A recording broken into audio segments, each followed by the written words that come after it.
আসসালামু আলাইকুম রহমতুল্লাহি ওয়া বারাকাতুহু। আলহামদুলিল্লাহ ওয়াহদা ওয়াসসালাতু ওয়াসসালামু আলা মান লা নাবিয়্যা বা'দা। প্রিয় দেশবাসী, আপনারা অবগত আছেন অত্যন্ত হৃদয় বিদারক এবং বাংলাদেশের ইতিহাসের অত্যন্ত ব্যতিক্রম এবং নজিরবিহীন একটি ঘটনা বা দুর্ঘটনা আমরা বলতে পারি, যেটি বাংলাদেশ বিমান বাহিনীর প্রশিক্ষণরত ফ্লাইট লেফটেন্যান্ট তৌকির ইসলাম তার যে প্রশিক্ষণের যে বিমান ছিল সেই বিমানটি নিয়ে তিনি ঢাকা উত্তরার মাইলস্টোন স্কুল অ্যান্ড কলেজে ক্র্যাশ করেন, যার ফলশ্রুতিতে এখন পর্যন্ত প্রায় 30-এর কাছাকাছি নিহতের তথ্য পাওয়া যাচ্ছে এবং 150-র কাছাকাছি আহতের তথ্য পাওয়া যাচ্ছে। বাংলাদেশের ইতিহাসে বা পৃথিবীর ইতিহাসে এই ধরনের ঘটনার অত্যন্ত বিরল এবং আমাদের স্মরণে আসলে পড়ে না যে আমরা বাংলাদেশের ইতিহাসে এই ধরনের ভয়ঙ্কর বিমান দুর্ঘটনা দেখেছি কিনা। তো তার প্রতিক্রিয়ায় সমগ্র দেশে ব্যাপক আলোচনা এবং সমালোচনার জন্ম নিয়েছে এবং অনেক বিষয় সামনে আসতেছে। বাংলাদেশের বিমান বাহিনীর সক্ষমতা, মানুষজনের প্রতিক্রিয়া, মানুষের দুঃখ এবং কষ্ট, তাদের ধৈর্য বা নিজের সন্তানকে হারিয়ে ফেলা। যদি এটা অন্য কোথাও ঘটতো, যদি ছোট বাচ্চাদের স্কুল না হতো, তাহলে হয়তো এতটা মানুষ কষ্ট বা দুঃখ অনুভব করতো না। কেন স্বভাবজাতভাবেই মানুষ তাদের সন্তানকে ভালোবাসে, আর নিজের সন্তানকে যখন স্কুলে দিয়ে আসে পড়াশোনার জন্য, তখন তার চেয়ে আসলে নিরাপদ জায়গা পৃথিবীতে আর মানুষ মনে করে না যে শিক্ষা প্রতিষ্ঠানের চাইতে নিরাপদ জায়গা আর কোথাও হতে পারে। তো এরকম একটি নিরাপদ জায়গায় এইভাবে আকস্মাৎ তাদের ছেলেমেয়েরা তাদের থেকে বিদায় নিবে, তাও আবার এরকম দুর্ঘটনায় আগুনে পুড়ে তাদের চোখের সামনে, এবং তাদের কিছুই করার থাকবে না। এটা আসলে কত বড় একটি পরীক্ষা বা ধৈর্যের কত বড় একটি পরীক্ষা, তা আসলে আমরা একটু চিন্তা করলেই বুঝতে পারি। তো এরকম ভয়াবহ হতবিহ্বলকর ঘটনায় একজন মুমিনের আসলে কি করণীয় এবং মুমিনের ভূমিকা এবং পদক্ষেপ কি হবে, আমরা ধর্মীয় দৃষ্টিকোণ থেকে আসলে কি চিন্তা ভাবনা করব, এই বিষয়ে আমাদের গল্পে গল্পে কিছুক্ষণ আজকে আমরা তৃতীয় পর্বে আজকে আমাদের অনুষ্ঠানের বিষয় আমরা নির্ধারণ করেছি মাইলস্টোনের যে ট্র্যাজেডি, সেই ট্র্যাজেডিকে সামনে রেখে কত ধরনের প্রশ্ন আমাদের মনে এবং সামাজিক যোগাযোগ মাধ্যমে উত্থাপিত হচ্ছে এবং সেগুলোকে সামনে রেখে আমাদের করণীয়। তো ইনশাআল্লাহ আমরা শুরু করি। বিসমিল্লাহ। আসসালামু আলাইকুম ওয়া রাহমাতুল্লাহি ওয়া বারাকাতুহু। নাহমাদুহু ওয়া নুসাল্লি আলা রাসূলিহিল কারীম, আম্মা বা'দ। যখন এই বিমান দুর্ঘটনাটা ঘটে তখন মূলত আমি দিনাজপুরে,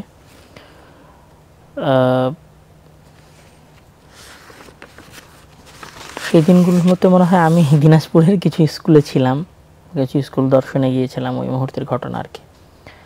তো আসলে এইটা হয়তো আজকে এতগুলো ছাত্র মারা গেছে সেটার জন্য পুরো দেশ শোকাহত, সরকার একটা শোক দিবস ঘোষণা করেছে, অনেক বাবার অনেক সন্তান মারা গেছে, কিন্তু আসলে বাংলাদেশে এই বিমান দুর্ঘটনাটাই আসলে প্রথম বিমান দুর্ঘটনা না।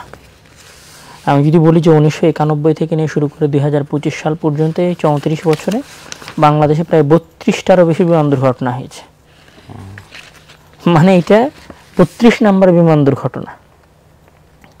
এখানে আসলে আমি এটাকে, তুমি তো বললা দুর্ঘটনার কথা বললা, আবার সবরের কথা বললা, আমি দুর্ঘটনা বা সবর এগুলোর দিকে আমি যাচ্ছি না। আমি বলবো এটা একটা কিলিং, একটা হত্যাকাণ্ড। যে হত্যাকাণ্ডটা পরিকল্পনা মাফিক আমাদের ছাত্রদের বিরুদ্ধে ঘটানো হয়েছে। কেন এটা যদি ফার্স্ট টাইম হতো, যে হয় না নর্মালি এই ধরনের কোনো ঘটনা বাংলাদেশ বিমান বাহিনীর, এটা হয়ে গেছে হুট করে একটা ঘটনা, ঠিক আছে, তাহলে এটা দুর্ঘটনা। কিন্তু যেই ঘটনা তোমার দেশে 30 বারেরও অধিক হয়েছে, সেটা তো আসলে বিমান দুর্ঘটনা, সেটা দুর্ঘটনা না। যেখান থেকে জাতি বারবার বিমান দুর্ঘটনা হওয়ার পরও সতর্ক হয়নি, সেটাকে আমরা দুর্ঘটনার মতো, এটা একটা হত্যাকাণ্ডের মতো। এবং আমার তোমার হয়তো মনে আছে যে এই যে আমাদের রাজশাহীর আবাদি জমিগুলোতেও একটা বিমান ক্র্যাশ করেছিল। এটা সম্ভবত আজ থেকে বছর 2021 সালের ঘটনা মেবি।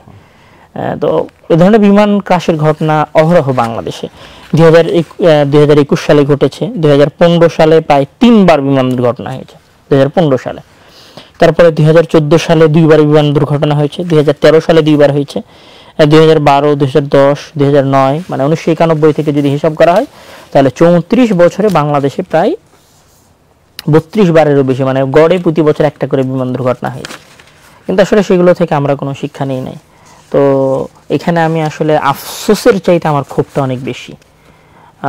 দুঃখ অবশ্যই আছে, কিন্তু দুঃখের সাথে আমার রাগ বাংলাদেশের অতীত সরকার, বর্তমান সরকার তো আসলে অল্প সময়ের জন্য এসেছে, অল্প সময় হলো আছে, তাদেরকে ওইভাবে বিশেষ কিছু বলার নাই, কিন্তু দীর্ঘদিন যে দুই দল বাংলাদেশ শাসন করেছে তোমার কথার সাথে মিল রেখে এখানে একটা তথ্য যুক্ত করে দিই। সেটা হচ্ছে সর্বশেষ যিনি বিমান বাহিনী প্রধান ছিলেন, সেই বিমান বাহিনী প্রধানের নামে সম্ভবত প্রায় 3000 কোটি টাকার, প্রায় 4000 কোটি টাকার 3000 কোটি টাকার প্রায় আত্মসাতের অভিযোগ আছে, দুর্নীতির অভিযোগ আছে, যেখানে বিমান বাহিনীর বাৎসরিক বাজেটই হচ্ছে 4000 কোটি টাকা। মানে উনি 2021 থেকে 2024 সালে দায়িত্ব পালন করেছেন। এই দায়িত্ব পালনরত অবস্থায় বিমান বাহিনীর বাজেট ছিল মোট 12,000 কোটি টাকা। 4000 করে যদি ধরি, সে 12,000 কোটি টাকার 3,000 কোটি টাকা উনি নিজেই, মানে ফুল এক বাজেটের পুরো টাকা উনি পুরোটাই আত্মসাৎ করে ফেলেছেন, আত্মসাৎ করে নিয়েছেন। কিছুটা এরকম। এখানে আরেকটা মজার ঘটনা বলি, যেহেতু কথাটা এই দিকে চলে গেল। বাংলাদেশে ফাইটার জেট আছে টোটাল 44টা। আমরা ওই আলোচনাগুলোতে বিস্তর আলোচনায় আসব। আমরা একটা তুলনামূলক আলোচনাও করব, যে বাংলাদেশ, মিয়ানমার, পাকিস্তান এবং ভারতের একটা তুলনামূলক আলোচনা করব। সেই আলোচনায় যাওয়ার আগে আমি একটা তথ্য দিই, সেটা হচ্ছে বাংলাদেশের ফাইটার জেট আছে 44টা। 44টার মধ্যে প্রায় 36টার মতো হচ্ছে F7, যেটা ক্র্যাশ করেছে। এটা চীনের কাছ থেকে আমরা নিয়েছি। এটার সবচেয়ে মজার তথ্য হচ্ছে 2014 সালের দিকে মেবি চীন এটাকে অকেজো ঘোষণা করে, 2014 বা 9 সালের দিকে এটা অকেজো ঘোষণা করে, এবং মানে তারা এটার কোনো নতুন প্রোডাক্ট বানাবে না, মানে এটাকে কোনো তারা নতুন মডেল তারা নিয়ে আসবে না, এবং এটা পরিত্যক্ত। এবং তারা এই বিমানটা উৎপাদন করা শুরু করে 1950 সালে। 1950 সালের উৎপাদন শুরু করা বিমান। এবং চীনের এই ঘোষণা দেওয়ার পরে চীন যখন বাংলাদেশ কেনে মেবি 2014 সালে, তার 5 বছর পরে তারা এটাকে অকেজো ঘোষণা করে 2017-18 সালের দিকে। তো এই অকেজো ঘোষণা করার পরে আলবেনিয়া বা মিশরের মতো রাষ্ট্র এই বিমানটাকে পরিত্যক্ত ঘোষণা করে, এবং তারা এটাকে কোনো অপারেশনে নিয়ে যাবে না। আর সেখানে বাংলাদেশের মতো একটা দেশ, তারা সেই বিমান দিয়ে তাদের বিমান বাহিনীকে প্রশিক্ষণ দেওয়াচ্ছে। এবং সবচেয়ে মজার ব্যাপার হচ্ছে যে চীন বাংলাদেশকে একটা প্রস্তাব দিয়েছিল মেবি 2021-22 সালে, বা এই সরকারের শেষের সময়ের দিকে, যে আমরা আমাদের J-10 সম্ভবত তাদের একটা বিমান আছে, সেই বিমানটা তারা বাংলাদেশের সাথে, মানে পূর্বের বিমানটাকে এক্সচেঞ্জ করার একটা প্রস্তাব বাংলাদেশের কাছে দিয়েছিল, যেটা বাংলাদেশ সরকার গ্রহণ করেনি। সেটাও গ্রহণ করেনি, এবং সেই বিষয়ে আর কোনো চুক্তিও এগিয়ে নিয়ে যায় নাই। তো এটা আমি বলছিলাম না, আমি যেটা বলছিলাম সেটা হচ্ছে বাংলাদেশের ফাইটার জেটগুলোর মধ্যে সবচেয়ে উন্নত যেটা বিমান, সেটা হচ্ছে MiG-20, যেটা রাশিয়ার তৈরি করা।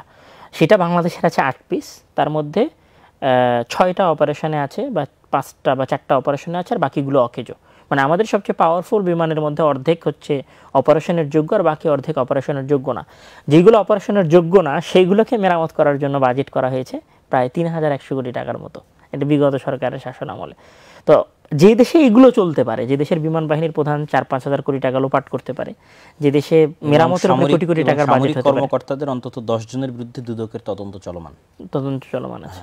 এবং আগের যে সরকার সেনাবাহিনীর প্রধান ছিল আজিজ, তারপরে বেনজিরের কিছু দুর্নীতির তথ্য আজকে প্রকাশ পেয়েছে, তার বাসার কয়টা স্যুট আছে, কয়টা গেঞ্জি আছে, আলিশান একটা ফ্ল্যাটে। এই প্রত্যেকটা পয়েন্টই প্রমাণ করে যে আমরা আমাদের সিভিল সোসাইটিতে বা যারা বেসামরিক কর্মকর্তা, তাদের মধ্যে যে পরিমাণ না দুর্নীতির খবরাখবর আমরা বের করতে পারি, মানে গত সরকারের বিভিন্ন মন্ত্রীর, বিভিন্ন সচিবের, তার তুলনায় আসলে বহুগুণ দুর্নীতি সামরিক কর্মকর্তাদের মধ্যে চলমান আছে, কিন্তু সেটাকে উঠিয়ে নিয়ে আসে না, যেহেতু তারা অত্যন্ত রেস্ট্রিক্টেড, এবং তাদের মধ্যে সাংবাদিকদের প্রবেশ বা তাদের তথ্য বাইরে বের হওয়ার সংখ্যা এবং সম্ভাবনা খুবই কম। ফলত তাদের এই বিষয়গুলো আমাদের চোখের আড়ালেই থেকে যায়। যতটুকু বের হয়ে আসতেছে, যেমন বিমান বাহিনী প্রধানের, তারপরে হচ্ছে সাবেক সেনাবাহিনী প্রধানের, তারপরে 10 জন সামরিক কর্মকর্তার, এই যে ন্যূনতম টুকটাক করে বের হয়ে আসতেছে, এটা হচ্ছে সমুদ্রের বিশাল দুর্নীতির উপরের সামান্য বুদবুদ মাত্র।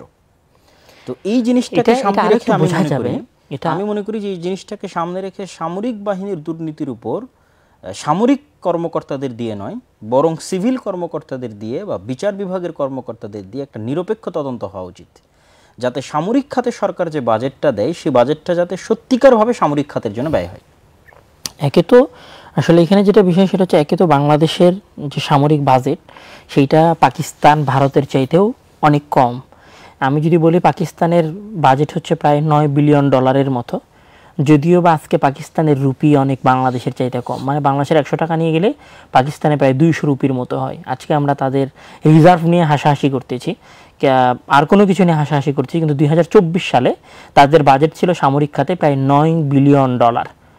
আর $9 বিলিয়ন তারা 25 থেকে 26% এয়ার ডিফেন্স মানে এয়ারফোর্সের পেছনে ব্যবহার করেছে, 25 থেকে 26%। আর সেখানে বাংলাদেশের সামরিক খাতে ব্যয় ছিল $3 থেকে $4 বিলিয়ন, যেটা বাংলাদেশ অনুযায়ী আমরা বেশি বলতে পারি, যেখানে আমাদের বাজেটের মাত্র 1.5% শিক্ষা খাতে যায়।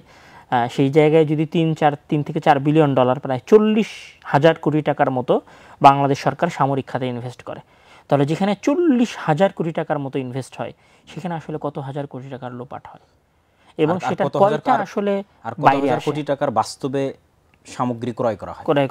এবং এখানে সবচেয়ে মজার বিষয় হচ্ছে, আমি যদি বলি আমেরিকার কথা বলি, আমেরিকার বাজেট প্রায় সামরিক খাতে বাজেট প্রায় $800 বিলিয়ন কাছাকাছি। সেই $800 বিলিয়ন মধ্যে আমেরিকা ইউজ করে সামরিক মানে এয়ারফোর্সের জন্য প্রায় 26%-এর মতো। তারপরে যদি রাশিয়ার কথা বলি, রাশিয়ার হচ্ছে প্রায় $166 বিলিয়ন মতো, সেটার সে 26-27% এয়ারফোর্সের পেছনে ব্যবহার করে।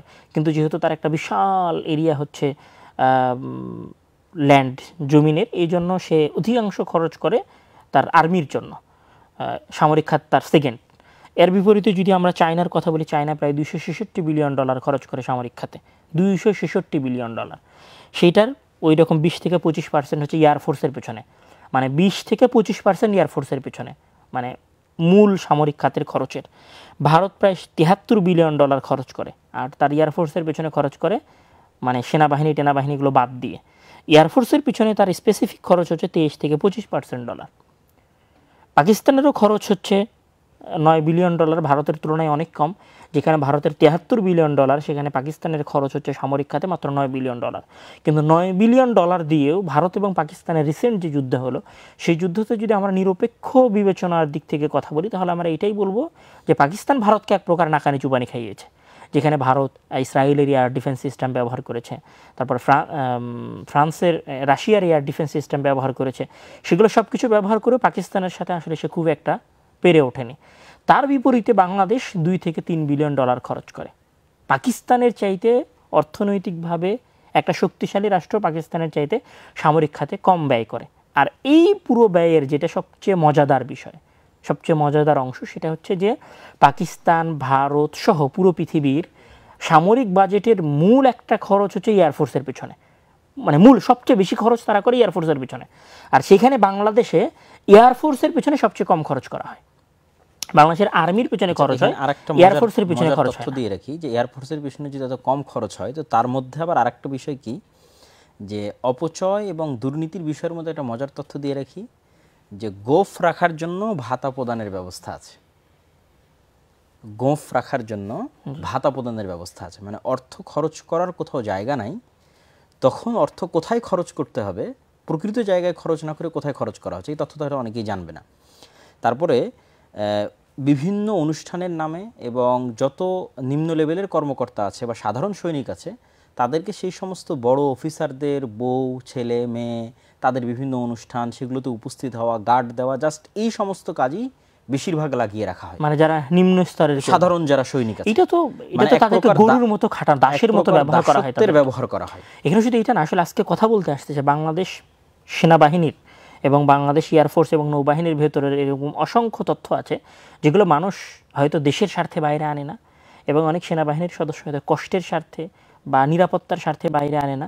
কিন্তু এখানে একটা বিশাল শ্রেণী আছে, বিশেষ করে যেটাকে আমরা পদাতিক বাহিনী বলতে পারি বা নিম্ন স্তরের কর্মী বলতে পারি, তাদেরকে তুমি যেটা বললা, মানে এই সার্ভিসগুলোতে কমিশন প্রাপ্ত নয় আর কি, কমিশন প্রাপ্ত নয়, তাদেরকে এই সার্ভিসগুলোর পিছনে বেশি ব্যবহার করে এবং এগুলোতে খরচ দিয়ে রেখে, যে যেখানে গোফ রাখার জন্য ভাতা প্রদান করা হচ্ছে এবং বিভিন্ন দিবস, অনুষ্ঠান, সংস্কৃতি বা বড় বড় অফিসারদের ফ্যামিলি, তাদের আত্মীয় স্বজন, তাদের গাড়ি বাড়ি, এগুলো দেখাশোনার জন্য তাদেরকে ব্যস্ত রাখা হচ্ছে, সেখানে একজন সাধারণ সৈনিক যদি দাঁড়িয়ে রাখতে চায়, তাহলে তাদের জন্য NR 1206-এর যে আইন, সে আইন দিয়ে দাঁড়িয়ে রাখার জন্য অন্তত 4-5 জায়গায় পারমিশনের জন্য যেতে হয়, এবং দেখা যাচ্ছে দাড়ি সে তার ইচ্ছামতো লম্বা বা বড় করতে পারবে না।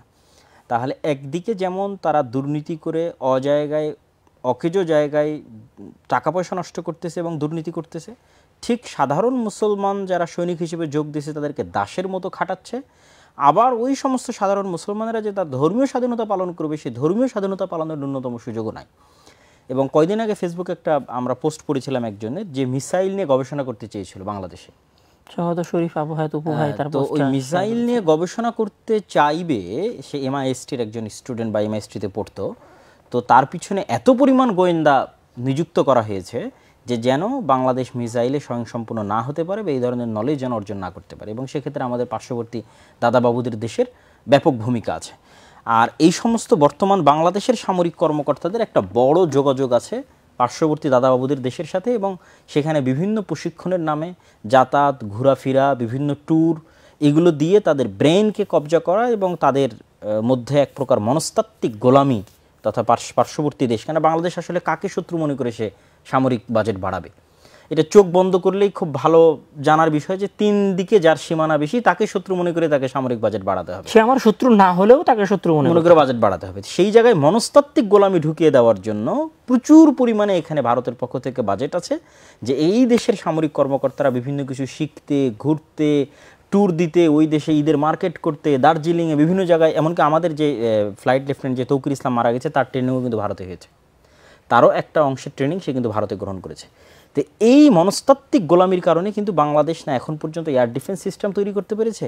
এয়ার ডিফেন্স সিস্টেমে বাংলাদেশের না কিছু আছে, না কোনো উন্নত মানের রাডার সিস্টেম, না বাংলাদেশ ফাইটার জেটে 4th জেনারেশন অথবা 5th জেনারেশন, যেখানে America 6th generation stealth radar সে ফাইটার ব্যবহার করতেছে, ইরানের ওই যে B2 বম্বার বিমান দিয়ে যে ইরানের এটা ধ্বংস করা হলো, সেই জায়গায় তুরস্ক অথবা পাকিস্তান অথবা ইরান তারা অনেক ধীরে ধীরে সামনের দিকে এগিয়ে যাওয়ার চেষ্টা করতেছে। সেই তুলনায় বাংলাদেশ কিন্তু অনেক অনেক পিছিয়ে আছে। আজকে যেখানে এই একটা দুর্ঘটনা সামাল দেওয়ার সক্ষমতা বাংলাদেশের নাই, সেখানে যদি প্রি প্ল্যান করে পার্শ্ববর্তী কোনো দেশ বাংলাদেশের উপর এরকম আক্রমণ করে, তো সেটা সামাল দেওয়ার সক্ষমতা বাংলাদেশ বিমান বাহিনীর আছে, আমরা এটা এই আস্থা রাখতে পারি। শুধু এই কথার সাথে আমি কয়েকটা মজার কথা অ্যাড করি, সেটা হচ্ছে যে তুমি তো বাইরে ট্রেনিং দিতে যাওয়ার কথা বললা, বাংলাদেশের কোনো বিশ্ববিদ্যালয়ে মিলিটারি যে বিষয়টার উপরে, মানে এয়ারফোর্স বা এয়ার ডিফেন্স বা মিলিটারির যে বিষয়গুলো থাকে, এই বিষয়গুলোতে কোনো পড়াশোনা হয় না। এবং সবচেয়ে মজার আরও একটা বিষয় হচ্ছে, বাংলাদেশে কোনো প্রতিরক্ষা ব্যবস্থাটা শিল্প হিসেবে গড়ে ওঠেনি। শিল্প মানে বাংলাদেশে ইন্ডাস্ট্রি আছে, কাপড়ের ইন্ডাস্ট্রি আছে, সুতার ইন্ডাস্ট্রি আছে, কিন্তু বাংলাদেশে কোনো অস্ত্র শিল্প নাই। আছে একদম ন্যূনতম সীমিত পর্যায়ে, দুই একটা হয়তো বুলেট তৈরি করে। প্রাইভেট কোনো অস্ত্র শিল্প নাই। এর বিপরীতে যদি আমরা পাকিস্তানে দেখি, মানে যেহেতু আসলে আমাদের মাঝে চেতনাবোধটা বেশি, তো 71-এর চেতনা আমরা বেশি লালন করি, তো আমি 71-এর চেতনার জায়গা থেকেই কথা বলতেছি। যাদের মানে সকাল সন্ধ্যা, সেটা আগে তো আওয়ামী লীগ রাজাকার বলতো, এখন বিএনপি তাদের ছোট ভাই রাজাকার বলতেছে। তো যেই স্লোগানটাকে কেন্দ্র করে আমরা বাংলাদেশে আগেও রাজনীতি করেছি, এখনও আর এক দল রাজনীতি করার চেষ্টা করতেছে, আমি তাদেরই উদাহরণ দিচ্ছি। পাকিস্তানে বাংলাদেশের চাইতে মানে বাংলাদেশে তো নাই প্রাইভেট অস্ত্রশিল্প, পাকিস্তানে সেই জায়গায় অসংখ্য প্রাইভেট অস্ত্রশিল্প আছে। এবং এখানে আরেকটা কথা আসলো, এয়ার ডিফেন্স সিস্টেম। তুমি MiG-20 আমেরিকার যে B2 স্টিলস বিমান ব্যবহার করার কথা বললা, আমি এখানে যদি 3টা যুদ্ধের উদাহরণ দিই, যে ভারত এবং পাকিস্তানের ভেতরে যে যুদ্ধ হয়েছিল, সেই যুদ্ধটা কিন্তু বিমানের ছিল, আকাশের যুদ্ধ ছিল, ড্রোন ছিল, বিমান ছিল, হ্যাঁ, মানে সাইবার অ্যাটাক, বিমান বাহিনীর যুদ্ধ ছিল, এয়ারফোর্সের যুদ্ধ ছিল। ইরান এবং ইসরায়েলের যে যুদ্ধ ছিল, সেটাও এয়ারফোর্সের যুদ্ধ ছিল। এবং এখানে চমৎকার কথা বলি, সেটা হচ্ছে যে ইরান প্রায় 534টা, প্রায় 550-এর মতো মিসাইল হামলা করেছে ইসরায়েলে। তার মধ্যে 34টা থেকে 35টার মতো বিমান মিসাইল শুধু ইসরায়েলে গিয়ে হামলা করতে পেরেছে। অর্থাৎ 94% বিমান ইসরায়েলের এয়ার ডিফেন্স সিস্টেম প্রতিহত করেছে। মিসাইল ইসরায়েলের এয়ার ডিফেন্স সিস্টেম প্রতিহত, হ্যাঁ, আয়রন ডোম, আরও তাদের আরও একটা আছে, একটা হচ্ছে ডেভিড, কয়েক স্তরের আছে।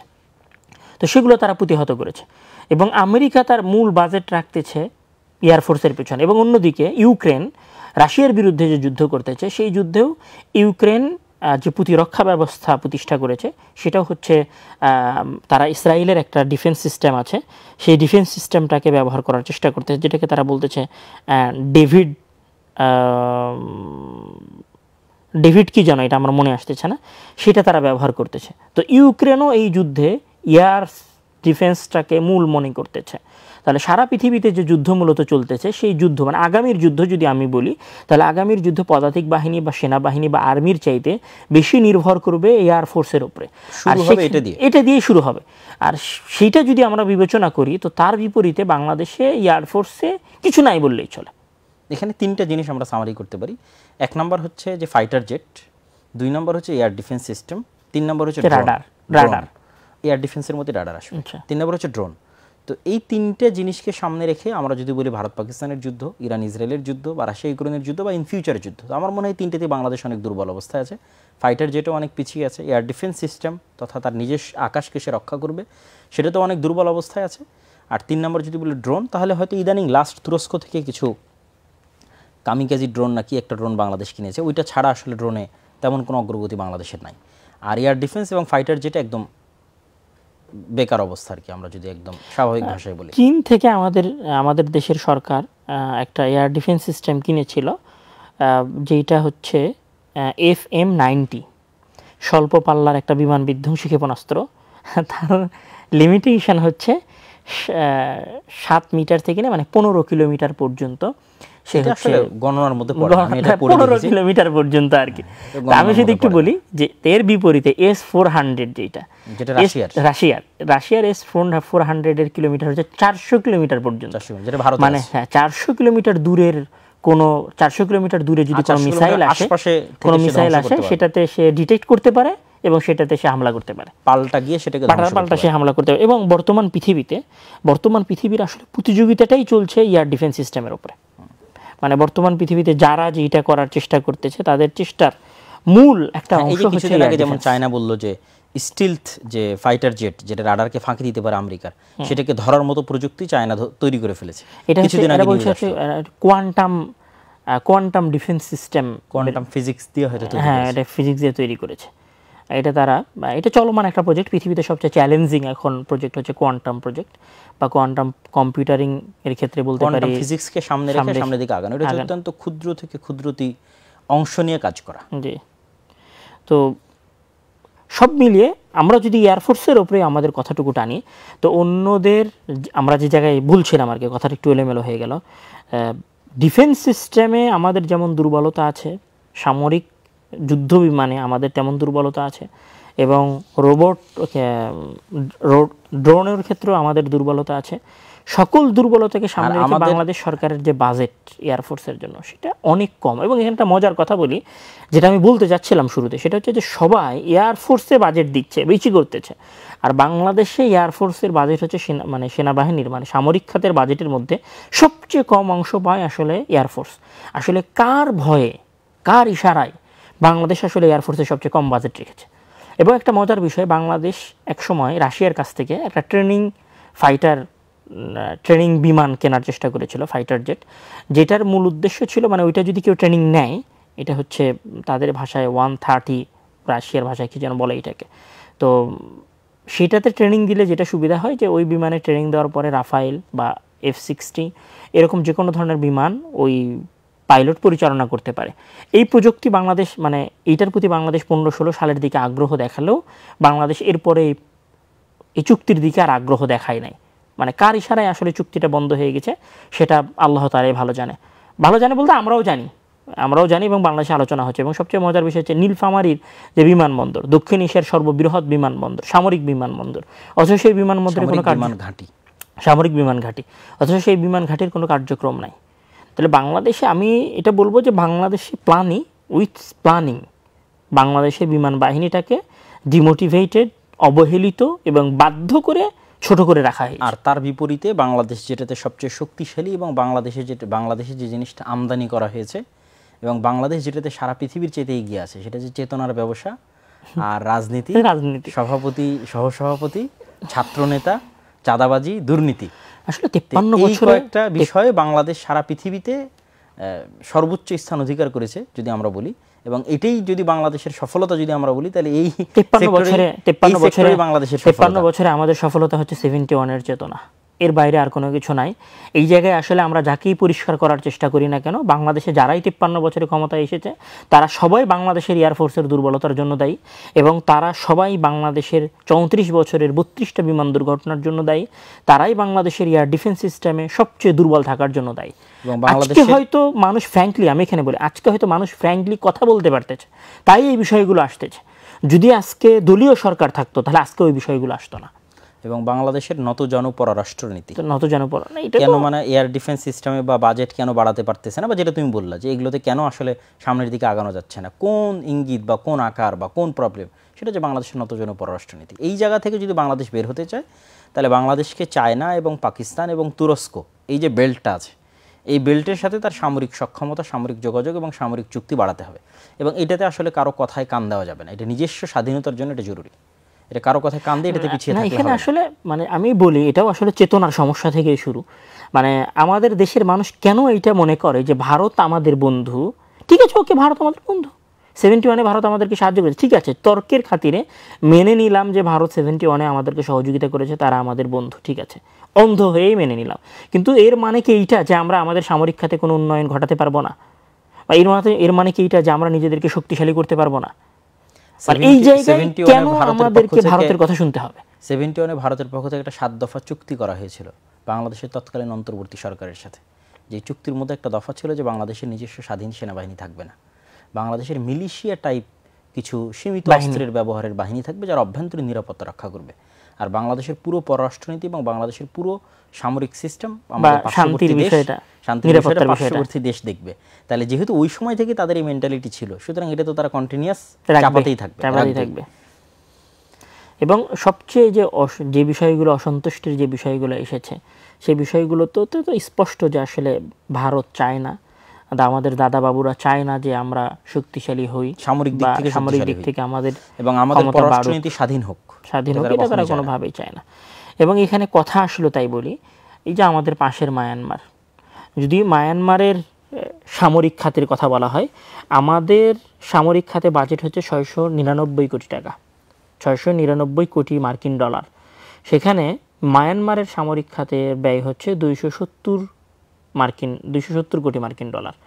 মানে তারা আমাদের চাইতে অর্ধেক ব্যয় করে। অথচ আমরা যেমন, আমি যদি নৌজাহাজের কথা বলি, তাহলে মায়ানমারের কাছে নৌজাহাজ আছে 362টা, তার মধ্যে যুদ্ধজাহাজ আছে 362টার মধ্যে 238টা, আর সেখানে বাংলাদেশের যুদ্ধজাহাজ আছে 190টা, আর তার মধ্যে যুদ্ধ করতে পারবে এরকম যুদ্ধজাহাজ আছে 145টা। আমরা যদি রকেট প্রজেক্টের কথা বলি, তাহলে মায়ানমারের কাছে রকেট আছে 580টা, আর বাংলাদেশের কাছে সেই জায়গায় রকেট ছোড়ার মতো যন্ত্র আছে হচ্ছে 70টা। তারপরে আমরা যদি বলি যে ট্যাঙ্কের কথা যদি বলি, তাহলে মায়ানমারের কাছে ট্যাঙ্ক আছে 320টা, বাংলাদেশের কাছে ট্যাঙ্ক আছে 320টা, আর মায়ানমারের কাছে ট্যাঙ্ক আছে প্রায় 700টা। এর বিপরীতে সবচেয়ে মজার ঘটনা হচ্ছে বাংলাদেশে আবার সাজোয়া যান, মানে সামরিক বাহিনীর যে সাজোয়া যান, এইটা আবার মায়ানমারের চাইতে বাংলাদেশের সংখ্যা বেশি। কিভাবে, কেন, এটা লজিক, মানে কি কারণে বেশি, সেটা আসলে আল্লাহ ভালো জানে। মায়ানমারের যুদ্ধবিমান আছে, আমি একটু বলি, মায়ানমারের যুদ্ধবিমান আছে 293টা, আর আমাদের যুদ্ধবিমান আছে 216টা। ওদের হেলিকপ্টার আছে 80টা, আমাদের হেলিকপ্টার আছে 73টা। আমি এখানে যেটা বলতে চাচ্ছিলাম সেটা হচ্ছে মায়ানমারের সামরিক বাজেট আমাদের বাজেটের চাইতে অর্ধেক। তারপরেও এটা আমাদের চাইতে, যদিও তুলনার জায়গা না, কিন্তু তারপরেও তারা আমাদের চাইতে এগিয়ে। আমাদের সাথে যদি মায়ানমারের তুলনার এই অবস্থা হয়, এটা সামারি করে ফেলি যে এই পর্বের শেষটা আসলে সামারি আমরা কি করতে পারি। এই পর্বের শেষটা আমি এভাবেই বলতে পারি যে, প্রথম যদি বলি, একটু খোঁটা দিয়েই বলি, আমাদের চেতনা শক্তির বাইরে অন্য কোনো চেতনা শক্তি নাই। আমাদের চেতনা শক্তির বাইরে অন্য কোনো শক্তি নাই, চেতনা শক্তির বাইরে আমাদের অন্য কোনো শক্তি নাই। আর সেকেন্ড যদি কথা বলতে চাই, ভারত যদি কালকেই চায়, এখনই যদি চায়, সে বাংলাদেশের যে কোনো স্থাপনায় হামলা করবে, সে হামলা করতে পারে। এটা তার কাছে অনটুয়ের ব্যাপার। বাংলাদেশের এই ধরনের হামলা ট্যাকেল দেওয়ার কোনো যোগ্যতা নাই এবং কোনো ক্ষমতাই নাই। আসলে শুধু বিভিন্ন রাজনীতিক মাইলস্টোনের এই ঘটনায় আমাদের সবার, পুরো দেশবাসীর এই বিষয়টা জানা উচিত এবং এই বিষয়ে সরকারকে চাপ দিয়ে হলেও আগ্রহী করা উচিত যে আমরা সবাই নিরাপত্তাহীনতায় ভুগতেছি। যদি আমরা এখানে স্বল্প সময়ের মধ্যে কোনো পদক্ষেপ না নেই, তাহলে বাংলাদেশের 20 কোটি জনগণের জান এবং মালের কোনো নিরাপত্তা নাই। মাইলস্টোনের এই ছাত্রগুলো মরে গিয়ে আমাদেরকে এটা জানিয়ে দিয়ে গেল যে শুধু আমরা অনিরাপদ তা না, তোমরা বাংলাদেশের সবাই অনিরাপদ, এবং তোমাদের দেশের যত যুদ্ধ বিমান আছে সকল যুদ্ধ বিমান বেকার, অকার্যকর, এগুলো দিয়ে যেমন যুদ্ধ করা যাবে না, এগুলো তো নিজেকেই বাঁচাতে পারে না, যুদ্ধ কি করবে। আমরা যদি সামারি টানি তাহলে এই অংশের সামারি টানতে পারি। এখন যদি আমরা আসলে মাইলস্টোনের এই যে দুর্ঘটনার দিকে যেতে চাই, তাহলে আসলে এখানে এই দুর্ঘটনাটাকে আমরা কি আযাব বলবো, নাকি আসলে এটাকে আল্লাহর পক্ষ থেকে পরীক্ষা বলবো, এটাতে আসলে আমাদের অভিভাবকগণ সবর করবেন, ধৈর্য ধরবেন, নাকি আসলে কি করবেন, সে আলোচনাগুলো হয়তো আসতে পারে।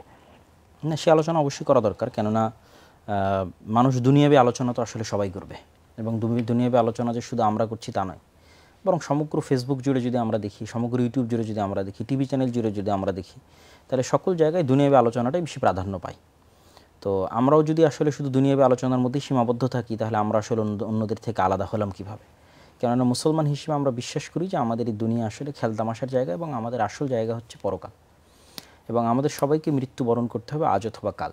যেহেতু মৃত্যু অত্যন্ত নিশ্চিত এবং অত্যন্ত সত্য, সেহেতু মুসলমানরা সদা সর্বদা মৃত্যুর জন্য প্রস্তুত থাকবে। আজকে যদি আমরা মাইলস্টোনের এরকম ছোট্ট একটা ঘটনা এতটা ভেঙে পড়ি, এতটা হাহুতাশ সমগ্র ফেসবুক জুড়ে, তাহলে গাজার শিশুদের আমরা কিভাবে সান্ত্বনা দেব? সেখানে তো প্রত্যেক দিন এরকম শত শত মাইলস্টোনের মতো ঘটনা ঘটতেছে। এখানে যদি 30টা বাচ্চার এইভাবে পুড়ে যাওয়াতে আমরা এতটা হতাশ হয়ে পড়ি, তাহলে এরকম হাজারের অধিক ছোট ছোট শিশু বাচ্চা গত 2-3 বছরে গাজায় মৃত্যুবরণ করতেছে। তাহলে আমাদের এখান থেকে যেটা আমাদের শিক্ষা নেওয়ার বিষয়, যে আমরা যদি দ্বীনি বিষয়টা দেখি, বা আল্লাহ সুবহানাহু ওয়া তাআলার উপর আস্থা বা তাকদীরের উপর বিশ্বাস বা ধৈর্য ধারণ বা পরীক্ষা, এই বিষয়টা যদি দেখি, তাহলে এটার আমি এইভাবে, তুমি অবশ্যই আরও সুন্দর বলতে পারবা, আমি এটাতে এইভাবে সামারি করতে চাই যে একজন মুমিনের জীবনে আল্লাহ সুবহানাহু ওয়া তাআলা পরীক্ষা করবেন, তার ওয়াদা দিয়েছেন।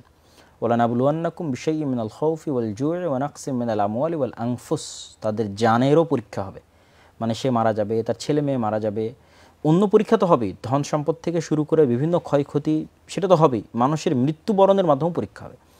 এই জন্য স্বয়ং আমাদের নবী মুহাম্মদ সাল্লাল্লাহু আলাইহি ওয়াসাল্লামকে যদি আমরা উদাহরণ হিসেবে পেশ করি, যে এক জীবনে তিনি যতজনের মৃত্যু দেখেছেন, একটা মানুষ আসলে তার লাইফে ততজনের মৃত্যু দেখে না, আমরা আমাদের লাইফে ততজনের মৃত্যু দেখে না। যেমন তিনি ছোটতেই তার মায়ের মৃত্যু দেখেছেন, তার বাবা নাই, বাবাবিহীন অবস্থায় বড় হয়েছেন, তার দাদার মৃত্যু দেখেছেন, তার চাচার মৃত্যু দেখেছেন, তার প্রাণপ্রিয় স্ত্রী যাকে তিনি সবচেয়ে বেশি ভালোবাসতেন এবং যে তাকে সবচেয়ে বেশি ভালোবাসত, খাদিজা রাদিয়াল্লাহু তাআলা আনহা, তার মৃত্যু দেখেছেন, এবং তার মৃত্যুর বছরকে আমুল হুজন, দুঃখ এবং কষ্টের বছর বলা হয়েছে। আর রাসূল সাল্লাল্লাহু আলাইহি ওয়াসাল্লামের ছোটো ছোটো বাচ্চাও মারা গেছে, যেমন ইব্রাহিম নামে রাসূলুল্লাহ সাল্লাল্লাহু আলাইহি ওয়াসাল্লামের ছেলে ছিল, সে মারা গেছে। যেই দিন ইব্রাহিমকে আল্লাহ নবী কবরে দেন, সেদিন তিনি কাঁদছিলেন, ঠিক আছে, এবং তার চোখ দিয়ে পানি পড়তেছিল, এবং তিনি বলতেছিলেন এটা হচ্ছে রহমতের পানি। তো এই যে তিনি তার ছেলে, তার স্ত্রী, তার পিতা, তার মাতা, তার দাদা, তার চাচা, সকলের মৃত্যু তার লাইফে দেখেছেন। তাহলে আমি তো বলতে পারি না যে আমি মুহাম্মদ সাল্লাল্লাহু আলাইহি ওয়াসাল্লামের চেয়ে বেশি ভাগ্যবান, বা আমি তো এটা বলতে পারি না যে মুহাম্মদ সাল্লাল্লাহু আলাইহি ওয়াসাল্লাম যে কষ্টটা ভোগ করেছেন আমি তার চাইতে বেশি কষ্ট ভোগ করতেছি। তো আমি মনে করি যে এই জায়গায় অনেকগুলো হাদিস এবং অনেকগুলো আয়াত শোনানো যাবে। সেক্ষেত্রে একটা হাদিস যদি আমি এখানে তুলে ধরতে চাই, যেটা রাসূলুল্লাহ সাল্লাল্লাহু আলাইহি ওয়াসাল্লাম শুধু সন্তানের মৃত্যুকে সামনে রেখে একটা হাদিস তিনি বলেছেন, যে ইযা মাতা ওয়ালাদুল আবদ ক্বালা আল্লাহু লিমালাইকাতিহি, যখন কোনো বান্দার সন্তান মারা যায়, তখন আল্লাহ সুবহানাহু ওয়া তাআলা ফেরেশতাদের বলেন, কবাজতুম ওয়ালাদা আবদি, তোমরা আমার বান্দার ছেলের জীবন কবজ করে নিয়ে এসেছো? ফায়াকুলুনা নাম, তখন তারা বলে হ্যাঁ, হে আল্লাহ, আমরা আপনার বান্দার সন্তানকে উঠিয়ে নিয়ে এসেছি পৃথিবী থেকে। কবাজতুম সামারাতা ফুআদি, তোমরা আমার বান্দার কলিজার টুকরা, সামারাতা ফুআদি মানে কলিজার টুকরাকে তোমরা উঠিয়ে নিয়ে এসেছো? নাম, হ্যাঁ আল্লাহ, আমরা তাকে উঠিয়ে নিয়ে এসেছি। মাদা কালা আবদি, যখন আমার বান্দার কলিজার টুকরাকে তোমরা উঠিয়ে নিয়ে আসলা, তখন আমার বান্দা কি বলেছিল? তখন ফেরেশতারা উত্তরে বলে, হ্যাঁ আল্লাহ, আপনার বান্দা বলেছিল হামিদাকা ওয়াস্তারজা, আপনার বান্দা আপনার প্রশংসা করেছে এবং বলেছে ইন্না লিল্লাহি ওয়া ইন্না ইলাইহি রাজিউন। ফায়াকুল, তখন আল্লাহ বলে, ইবনু লিআবদি বাইতান ফিল জান্নাহ ওয়া সাম্মুহু বাইতাল হামদ, তোমরা আমার এই বান্দার জন্য, যে বান্দা তার সন্তানকে হারানোর পরেও আমার প্রশংসা করতে পারে, তার জন্য জান্নাতে একটা ঘর তৈরি করো এবং ওই ঘরের নাম দাও বাইতুল হামদ। এবং এখানে যেই বাক্যটা উচ্চারণ করার ফজিলত বর্ণনা করা হয়েছে, যে ইস্তারজা, যে ইন্না লিল্লাহি ওয়া ইন্না ইলাইহি রাজিউন, যেটা আল্লাহ সুবহানাহু ওয়া তাআলা কোরআন মাজিদে বলেছে, যে যখন তারা কোনো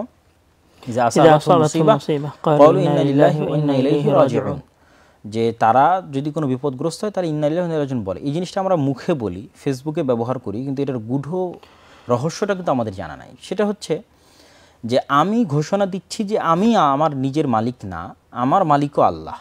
তাহলে আমার নিজের জীবনের মালিক যদি আমি না হই, তাহলে আমার সন্তানের জীবনের মালিক আমি কিভাবে হলাম?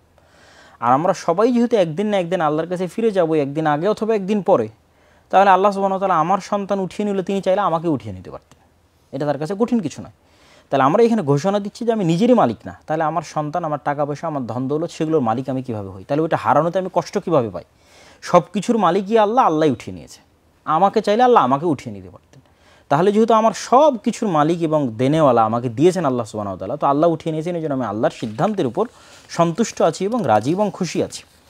তো অন্য একটা হাদিস রাসূলুল্লাহ সাল্লাল্লাহু আলাইহি ওয়াসাল্লাম বলতেছেন যে কেউ যদি কোনো বিপদগ্রস্ত হয়ে এই দোয়াটা পড়ে যে ইন্না লিল্লাহি ওয়া ইন্না ইলাইহি রাজিউন, তাহলে আল্লাহ সুবহানাহু তাআলা তার যে জিনিসটা হারিয়ে গেছে সেটার চাইতে উত্তম জিনিস আল্লাহ সুবহানাহু তাআলা তাকে দান করেন।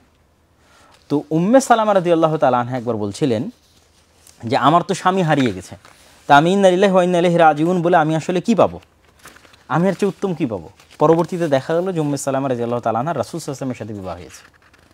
তো এই হাদিসটার প্রতি আমাদের বিশ্বাস রাখতে হবে যে আমার সন্তান মারা গেছে, অবশ্যই এর মধ্যে কোনো না কোনো কল্যাণ আল্লাহ সুবহানাহু ওয়া তাআলা নিহিত রেখেছেন, যেটা আমি জানি না। কেননা আমার কাছে এই সময়টা অনেক লম্বা, আর আল্লাহ সুবহানাহু ওয়া তাআলার কাছে এই সময়টা অনেক অল্প। আমাদের কাছে 16 বছর মনে হয়েছে জুলম নির্যাতন অনেক লম্বা, কিন্তু আল্লাহ সুবহানাহু ওয়া তাআলার কাছে এটা কিছুই না। আর আল্লাহ সুবহানাহু ওয়া তাআলা লাতিফ, তিনি সব কিছু খুব ধীর স্থিরভাবে এবং সূক্ষ্মভাবে করেন, এবং তিনি জানেন এরপরে কি হবে, এরপরে কি হবে আমরা তো জানি না। আমরা জানি না, এই জন্য আমরা হতাশাগ্রস্ত হই, আমরা চিন্তাগ্রস্ত হই। যেমন খিজির আলাইহিস সালাতু ওয়াস সালামের ঘটনায় যদি আমরা দেখি, যিনি একটা ছোটো বাচ্চাকে মেরে ফেলে দিলেন, মুসা আলাইহিস সালাম বললো কেন মারলেন? তো উনি জানতেন না যে আসলে কী আছে। তো উনি বললো যে এই বাচ্চা যদি বড় হতো তাহলে পিতা মাতাকে হত্যা করতো। তো আসলে কোনটার মধ্যে কি কল্যাণ আছে সেটা যেহেতু আমরা জানি না, যিনি লাতিফ তিনি জানেন, সেহেতু তার ফায়সালা এবং তার সিদ্ধান্তের উপর আমাদের সন্তুষ্ট থাকা এবং আমাদের রাজি এবং খুশি থাকা অত্যন্ত জরুরি। আর আসলে সবরের উপর এত অসংখ্য ফজিলত এবং এত অসংখ্য হাদিস আছে যেটা আসলে বলে শেষ করা যাবে না, এবং এত আয়াত আল্লাহ সুবহানাহু ওয়া তাআলা পবিত্র কোরআন মাজিদে অবতীর্ণ করেছেন সবরের জন্য। এমনকি সর্বোচ্চ যে মর্যাদাটা আল্লাহ সুবহানাহু ওয়া তাআলা, সেটাও আল্লাহ সুবহানাহু ওয়া তাআলা সবরের জন্য দিয়েছেন, যে ইন্নাল্লাহা মা'আস সাবিরিন। মানুষ নেকি করার মাধ্যমে হয়তো অটোমেশনের মাধ্যমে সে নেকি পেয়ে যাচ্ছে, কিন্তু এমন একটা নেকি যেটার মাধ্যমে সে সরাসরি আল্লাহর নৈকট্য এবং সান্নিধ্য অর্জন করবে, সেটা হচ্ছে ধৈর্য। এবং রাসূল সাল্লাল্লাহু আলাইহি ওয়াসাল্লাম বলেছে প্রথম ধাক্কাতেই ধৈর্য ধারণ করতে হবে, এবং মুমিনেরা যদি ধৈর্য ধারণ করে এবং তাদের মধ্যে ঈমান থাকে তাহলে তারা বিজয় অর্জন করবে, আল্লাহ সুবহানাহু ওয়া তাআলার ওয়াদা। এবং মুমিনদের মধ্যে যদি ধৈর্য থাকে এবং ঈমান থাকে তাহলে তারা নেতা হবে। ধৈর্য ধারণের মাধ্যমে মানুষ নেতা হয়, ধৈর্য ধারণের মাধ্যমে বিজয় লাভ করতে পারে। এবং প্রত্যেক বিপদে মানুষের ক্ষমা হয়। যেমন রাসূল সাল্লাল্লাহু আলাইহি ওয়াসাল্লাম বলেছেন, মা ইউসিবুল মুসলিম মিন নাসাবিন ওয়ালা ওয়াসাবিন ওয়ালা হাম্মিন, একটা যদি কাঁটাও ফুটে তার বিনিময়ে আল্লাহ সুবহানাহু ওয়া তাআলা তাকে কোনো না কোনো গুনাহ থেকে আল্লাহ সুবহানাহু ওয়া তাআলা তাকে ক্ষমা দেন। আল্লাহ আসলে মুমিনকে যে বিপদ দেন, সেই বিপদের মধ্যে আসলে দুইটা বিষয় থাকে। একটা হচ্ছে আল্লাহ তাআলা মুমিনের ঈমান পরীক্ষা করেন, একটা হচ্ছে ইবতিলা, যে আসলে আমার বান্দার ঈমানের কি অবস্থা। যেমন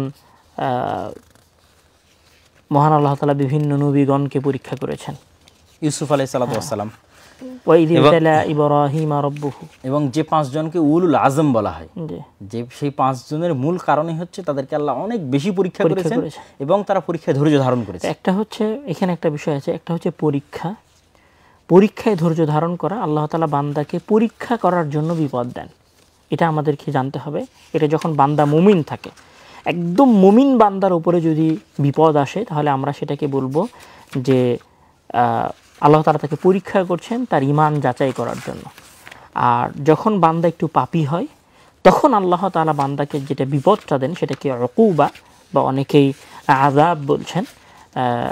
এই উকুবা বা আযাবটা মহান আল্লাহ তাআলা যে কারণে দেন, সেটা হচ্ছে যে বান্দার পাপ মোচন করার জন্য, বান্দাকে গুনাহের রাস্তা থেকে ফিরিয়ে আনার জন্য আল্লাহ তাআলা বিপদ দেন।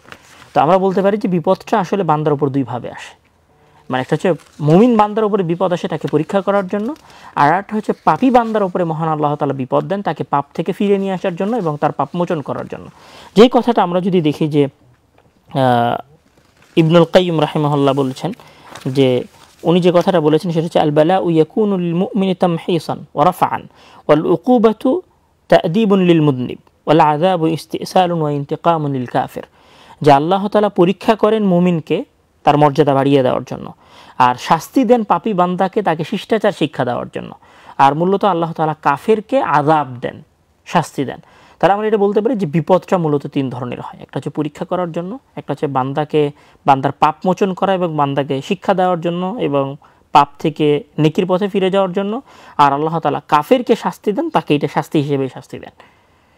এরকম একটা হয়তো এখানে সামারি হতে পারে। এবং সবগুলোর ক্ষেত্রে যেটা ইবনুল কাইয়িম রাহিমাহুল্লাহ বলছেন যে আস-সাবরু নিসফুল ঈমান ওয়াল ইবতিলাউ সানাতুন মাদিয়া ওয়াল জাযাউ আলা কদারিস সবর।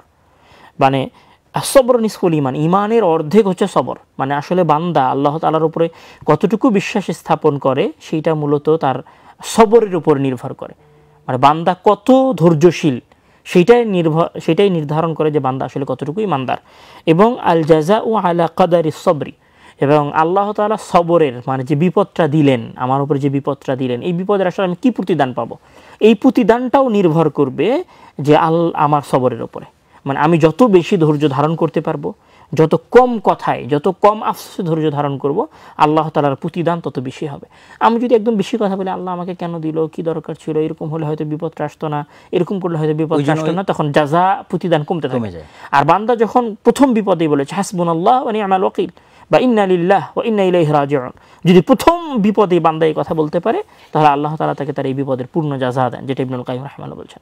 ওই জন্য ওই জায়গায় যে রাসূল সাল্লাল্লাহু আলাইহি ওয়াসাল্লামের যে হাদিসটা বললাম যে প্রথম ধাক্কাতি ধৈর্য, ওখানে যে ঘটনাটা উল্লেখ করা আছে সেটা হচ্ছে আল্লাহর নবী একটা মহিলার পাশ দিয়ে যাচ্ছিলেন, তো সে বিপদগ্রস্ত, তো তাকে আল্লাহ নবী বলেন তুমি ধৈর্য ধারণ করো। তো ওই মহিলা উত্তরে বলতেছে তোমার তো আসলে যায়নি, তুমি তো ধৈর্যের উপদেশ দিবাই। তো রাসূল সাল্লাল্লাহু আলাইহি ওয়াসাল্লাম পার হয়ে চলে যাওয়ার পর সাহাবীরা তাকে বলতেছে আরে তুমি জানো কে তোমাকে কথা বললো, উনি তো আল্লাহর নবী ছিল। তখন ওই মেয়ে তাড়াহুড়ো করে উঠে গিয়ে রাসূল সাল্লাল্লাহু আলাইহি ওয়াসাল্লামকে আমার ভুল হয়েছে, আমি ধৈর্য ধারণ করবো। তখন আল্লাহ নবী বলছে শোনো, ধৈর্য ধারণ প্রথম ধাক্কাতেই, মানে তোমাকে আসলে ধৈর্য শুরুতেই রাখতে হতো। তো এখানে দুটো ঘটনা বলে আমি আমার দিক থেকে ধৈর্যের আলোচনা শেষ করে দেবো। যেহেতু ধৈর্যের উপর ইবনুল কাইয়িম রাহিমাহুল্লাহর সম্পূর্ণ আলাদা একটা বই আছে, উদ্দাতুস সাবিরিন এবং যাখিরাতুশ শাকিরিন, যেখানে তিনি ব্যাপক আলোচনা করেছেন ধৈর্যের কত স্তর হতে পারে, ধৈর্য সংক্রান্ত কত আয়াত আছে, ধৈর্যের মাধ্যমে মানুষ কী কী ফলাফল এবং কী কী রেজাল্ট পায়, অসংখ্য আলোচনা। তো সেই দুইটা হাদিস হচ্ছে যে একবার এক মহিলা রাসূল সাল্লাল্লাহু আলাইহি ওয়াসাল্লামের কাছে এসে তার অসুস্থতার দুঃখ এবং কষ্ট আল্লাহ নবীর সামনে তুলে ধরলেন। তো আল্লাহ নবী তাকে চিকিৎসার বিষয়ে পরামর্শ দিলেন, কিন্তু তার পাশাপাশি তিনি আর একটা অপশন দিলেন যে তুমি ধৈর্য ধরবা কিনা। তখন সে মহিলা আবার পাল্টা উত্তর দিল আমি ধৈর্য ধরলে কি প্রতিদান পাবো, ধৈর্য ধরলে আল্লাহ সুবহানাহু ওয়া তাআলা তোমাকে জান্নাত দেবে। সে বলল ঠিক আছে, আমি আমার এই অসুস্থতার উপরই ধৈর্য ধারণ করছি, আমি এটার আর কোনো চিকিৎসা চাচ্ছি না, আপনি আমার জন্য দোয়া করেন যেন আমি এই ধৈর্য ধারণের বিনিময়ে কী পাই, জান্নাত পাই।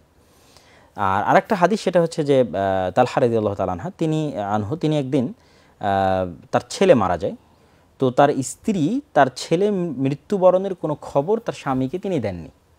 এত হিম্মতওয়ালা এবং এত উঁচু ধৈর্য ধারণকারিণী এবং আল্লাহর ফায়সালার উপর সন্তুষ্ট অর্জনকারিণী মহিলা যে তিনি নিজে ওই মৃত সন্তানের কাফন দাফন সব কিছুর ব্যবস্থা করেছে। সব কিছুর ব্যবস্থা করে ওই রাতেই তিনি সাজগোজ করে স্বামীর জন্য অপেক্ষা করেছে। যেই দিন তার ছেলে মারা গেছে সেই দিন তিনি সকল কাফন দাফন কমপ্লিট করে সাজগোজ করে স্বামীর জন্য অপেক্ষায় আছে।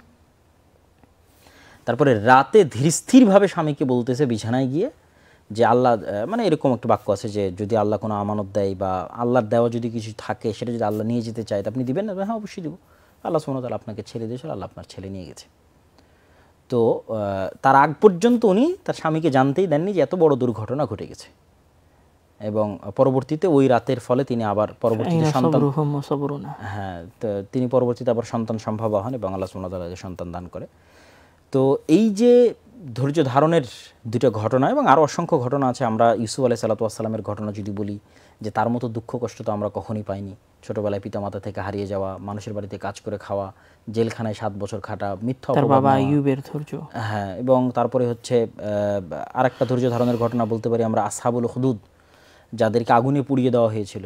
আল্লাহ নবী বলতেছে যে তোমরা কিভাবে স্বপ্ন দেখো যে তোমরা জান্নাতে যাবা, যে অথচ তোমাদের উপর সেই দিন আসেনি যে কষ্ট দুঃখ তোমাদের পূর্ববর্তী উম্মতেরা করেছিল। তো সেটা কি ছিল, যে ঈমানের কারণে তাদেরকে বলা হচ্ছে তোমরা আগুনে পোড়ানো হবে।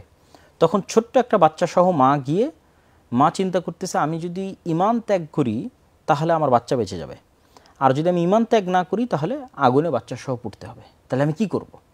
তখন কোলের বাচ্চা বলে উঠতেছে যে আপনি আগুনে লাফ দেন এবং এখানে এটার মধ্যে জান্নাত আছে। এবং কিয়ামতের পূর্ব মুহূর্তেও কিন্তু দাজ্জালের ক্ষেত্রে একই ঘটনা ঘটবে, তার জাহান্নামই হবে মানুষের জন্য জান্নাত।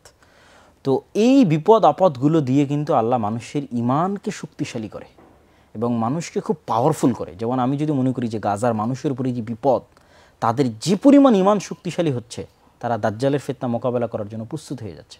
আর আমরা যারা হয়তো প্রচুর আরামায়েশে আছি, সেই দুঃখ কষ্ট হয়তো দেখছি না, আমরা কিন্তু অতি দ্রুত পথভ্রষ্ট হয়ে যাব এবং অতি দ্রুত হিম্মত হারিয়ে ফেলব। কেন আমরা ওই ধরনের বিপদ মোকাবেলা করে পরীক্ষিত হয়নি। তো মানুষ যেমন স্বর্ণকে আগুনে পুড়িয়ে খাঁটি করা হয়, ঠিক তেমনি আল্লাহ সুবহানাহু ওয়া তাআলা বান্দাকে বিপদ দিয়ে পরীক্ষা করে তাকে শক্তিশালী করেন। যেমন ইব্রাহিম আলাইহিস সালামকে শক্তিশালী করেছে, মুহাম্মদ সাল্লাল্লাহু আলাইহি ওয়াসাল্লামকে শক্তিশালী করেছে।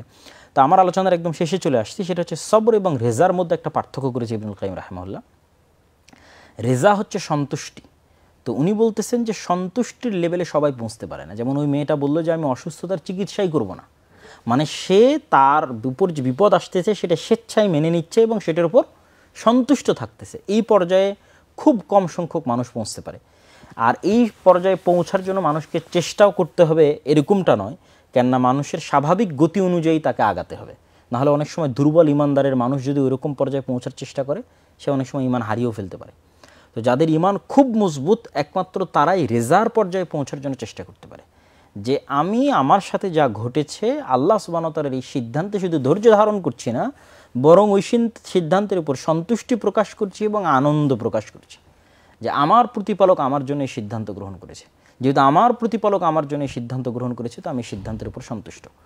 তো এই লেভেলে পৌঁছার মতো ইমান আসলে সবার হয় না, তবে যেই লেভেল পর্যন্ত পৌঁছাটা সবার জরুরি সেটা হচ্ছে ধৈর্য। যে অন্তরে একটু কষ্ট থাকবে, মেনে নিতে একটু কষ্ট হবে, তারপরও ঠিক আছে, এটা তাকদিরে ছিল, আল্লাহ এটা ফায়সালা করে রেখেছিল, ঠিক আছে আমি এটা ধৈর্য ধারণ করে মেনে নিচ্ছি।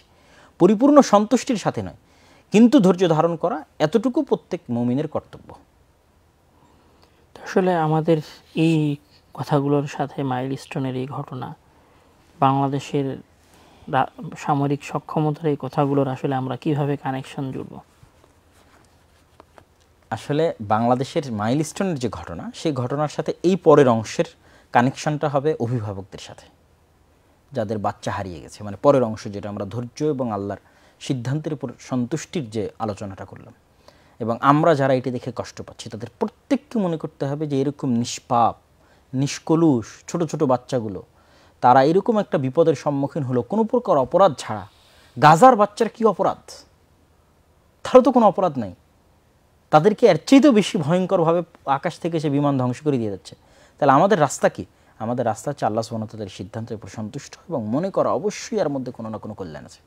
এবং এখানে আরেকটা জিনিস শিক্ষণীয়, সেটা হচ্ছে এই জন্য আসলে একটা সন্তান বা দুইটা সন্তান নেওয়া উচিত না। এখন ধরেন যেই অভিভাবক শুধু একটাই সন্তান নিয়েছে, ওটা শুধু দুইটাই সন্তান নিয়েছে, আর হয়তো সন্তান নেন, স্থায়ী হয়তো বন্ধ্যাকরণ করেছে, তো এইরকম দুর্ঘটনা তো পৃথিবীতে ঘটবেই। আপনি তো শতভাগ গ্যারান্টি দিতে পারবেন না। এই জন্য সন্তান একটু বেশি রাখাই ভালো।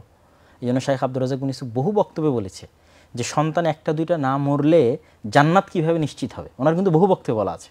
তা আপনার যদি 8টা 10টা সন্তান না হয়, তাহলে একটা দুইটা মরবে কিভাবে? আর একটা দুইটা না মরলে আপনি জান্নাত কিভাবে নিশ্চিত করবেন? কেন এই ছোটো ছোটো বাচ্চাগুলো যারা নিষ্পাপ অবস্থায় মারা যায়, এরা তাদের পিতামাতাকে জান্নাতে না নিয়ে যাওয়া পর্যন্ত তারা জান্নাতে যাবে না, এবং তারা ইব্রাহিম আলাইহিসসালাতু ওয়াসসালামের সাথে জান্নাতে অবস্থান করবে। তো এটা তো অনেক বড় সম্মানের বিষয়, এবং এই সম্মানটা আরও বাড়ে যখন পিতামাতা ধৈর্য ধারণ করে, এই ফায়সালার উপর ধৈর্য ধারণ করে, তখন এই সম্মানটা আরও বাড়ে। তো সেই জায়গায় যদি আমাদের শুধু একটাই বা দুইটা সন্তান থাকে, তাহলে তো আমরা আসলে আরও বেশি হতাশাগ্রস্ত হব। তো এই জন্য আমি মনে করি যে আমাদের অবশ্যই সকলের অত্যাধিক সন্তান নেওয়া উচিত এবং মানসিকভাবে প্রিপার থাকা উচিত, প্রস্তুত থাকা উচিত যে আল্লাহ সুবহানাহু ওয়া তাআলা আমাদের যে কোনো সময় যে কোনো পরীক্ষা নিতে পারে। আমার সন্তানকে নিতে পারে, আমাকেও নিতে পারে, আমার ধন সম্পদকেও নিতে পারে।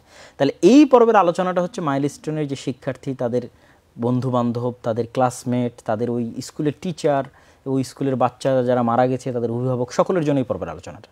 আর শুরুর যে আলোচনাটা করলাম, এই আলোচনাটা হচ্ছে এই যে বিমানটা বিধ্বস্ত হলো, ইসলাম তো কখনোই বলে না যে আমরা বাস্তবিক যে লজিক আছে, কার্যকরণের যে সূত্র আছে, ফিজিক্স যে আছে, এইটাকে অস্বীকার করার কথা তো ইসলাম কখনো বলে না। ইসলামে আল্লাহ ভরসা উটকে বেঁধে রাখার পরেই, চেষ্টার পরেই, প্রত্যেকটা জায়গায়, এমনকি যে সমস্ত জায়গায় অলৌকিক ঘটনা ঘটেছে সেখানেও চেষ্টা আছে।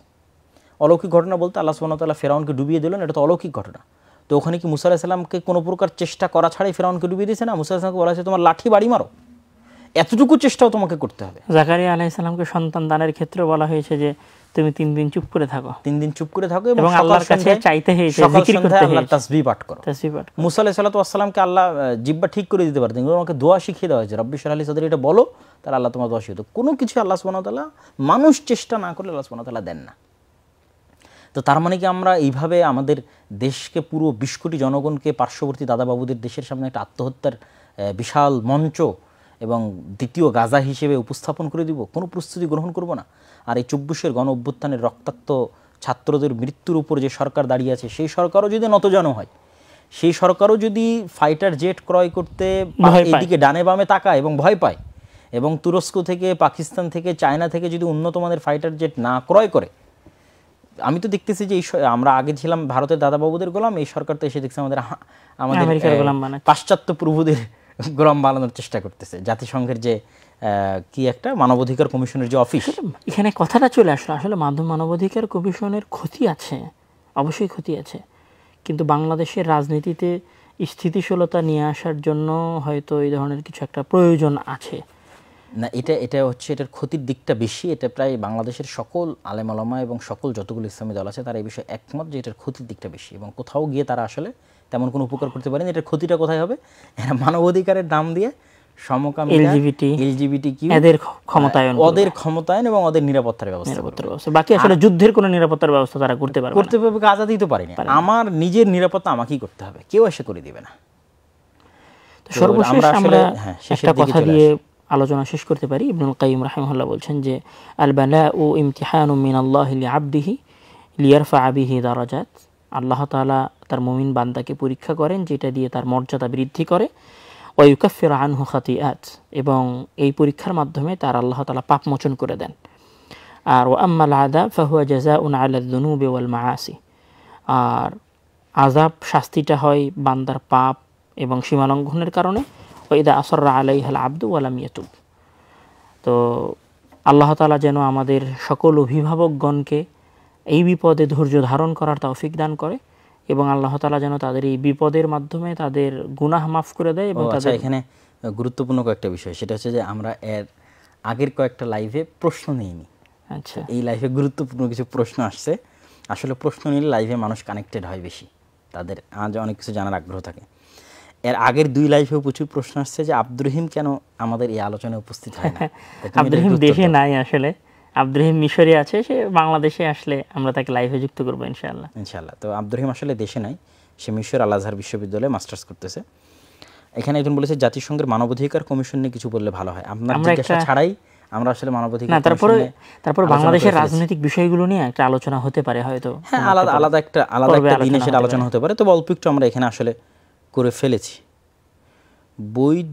বই 2টি বাংলা অনুবাদ হয়েছে কি? আমরা তো এখানে একটা বইয়ের কথাই বলেছি, উদ্দাতুস সাবিরিন ও জাখিরাতুশ শাকিরিন, তাই না? আর কোন বইয়ের নাম? এই বইয়ের বাংলা অনুবাদ হয়েছে, সবর এবং শুকুর নামে বাংলা ভাষায় বিভিন্ন প্রকাশনে অনুবাদ করেছে। ছোট বাচ্চা যারা আগুনে পুড়ে মারা গেল তারা অবশ্যই শহীদ। রাসূল সাল্লাল্লাহু আলাইহি ওয়াসাল্লাম কয়েকটা বিষয়কে শহীদের মর্যাদা দিয়েছেন শহীদ হওয়া ছাড়াই। তো সেই শহীদের মর্যাদাগুলোর মধ্যে যেমন পানিতে ডুবে মারা যাওয়া, আগুনে পুড়ে মারা যাওয়া, মাটি চাপা বা কোনো কিছুর নিচে চাপা পড়ে মৃত্যুবরণ করা, এইরকম কিছু বিষয়গুলো, পেটের পীড়া, পেটের অসুস্থতায় যারা মারা যায়, পেটের যন্ত্রণা, পেটের ব্যথায় যারা মারা যায়, এই ধরনের বিষয়গুলোকে রাসূল সাল্লাল্লাহু আলাইহি ওয়াসাল্লাম শহীদের মর্যাদা দিয়েছেন। তবে এই শহীদটা অবশ্যই যারা যুদ্ধের মাঠে শহীদ হয়েছে সরাসরি সেই সমপর্যায়ের মর্যাদা নয়, তবে তাদের জান্নাতে যাওয়ার বিষয়টিকে নিশ্চিত করে। এই শহীদ হওয়াটা তাদের জান্নাতে যাওয়ার বিষয়টি নিশ্চিত করে। তবে যারা আল্লাহর রাস্তায় যুদ্ধ করে শহীদ হয়েছে তাদের মর্যাদা অবশ্যই বেশি হবে। এবং আমাদের জানা থাকা উচিত যে জান্নাতে স্তরভেদ আছে, জান্নাতের মর্যাদার ভিত্তিতে সুযোগ সুবিধা, অফার, ফ্যাসিলিটি অনেক কিছুর পার্থক্য হবে। তো যারা আল্লাহর রাস্তায় যুদ্ধ করে শহীদ হয়েছে তাদের ফ্যাসিলিটি, তাদের অফার, তাদের মান মর্যাদা কোন লেভেলের হবে সেটা সর্বোচ্চ লেভেলের হবে। আর যারা হয়তো আল্লাহর রাস্তায় যুদ্ধ না করে শহীদের সমমানের মর্যাদাটা পাচ্ছে, তাদের জান্নাতে যাওয়ার নিশ্চয়তা আছে, কিন্তু ওই লেভেলের সমপর্যায়ের সমমর্যাদার নয়। এখানে আর কোনো প্রশ্ন ছিল কি না?